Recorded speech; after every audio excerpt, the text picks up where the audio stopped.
Hello viewers, better known as internet peoples.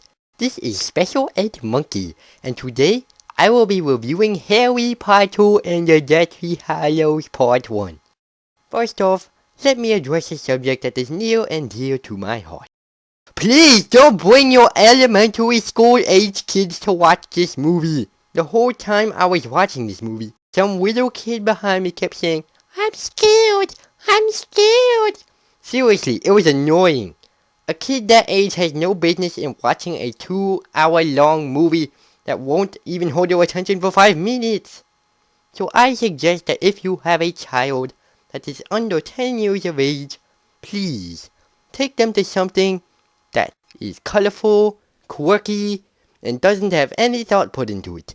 And yes, I am talking of course about Megamind. Now, that is out of the way.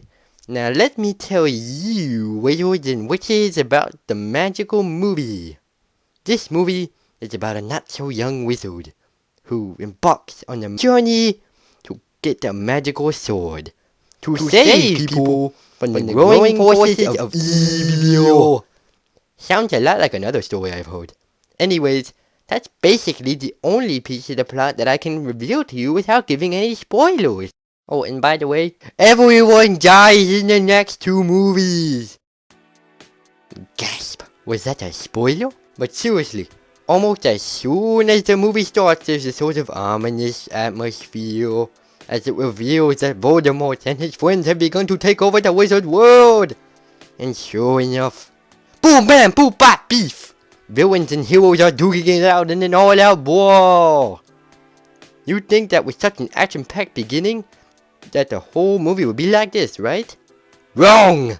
About halfway in, the movie suffers from get on with it syndrome, which is what I felt Avatar also suffered from towards the end of the film. Sure, a lot of the plot events were important to the characters and make way for the future events to come, but it seems like these dull dialogue scenes take forever. They could have literally summed up a few of these conversations in like 2 sentences. But instead they decided to have this long, drawn-out conversation and try to put emotion in it. Half-Blood Prince did the same exact thing, but was way worse in terms of boredom.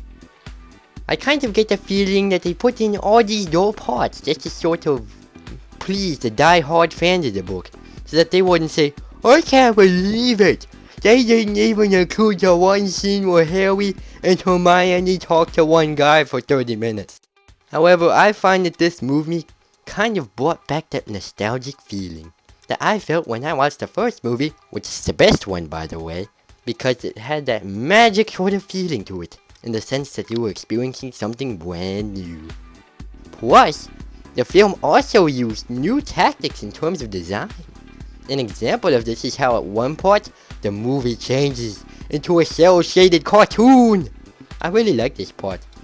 Not to mention the brilliant special effects. At one part, a ghost, I'm not saying whose ghost it is, comes charging towards the camera. It was so scary I wet myself. See? It's right over there. I probably shouldn't have shown you that. So in the end, I'd say that Harry Potter and the Deathly Hallows Part 1 was a good movie that exceeded my expectations, even though many parts were boring and some events in the movie could have easily been skipped. I deem it to be a fine addition to the movie series, and it makes up for the last 2 god-awful movies that they made. I rate it a 4 out of 5. So viewers, this has been Special Ed Monkey saying goodbye and happy movie going. Also, I know it's just the part 1, but the cliffhanger still pissed me off.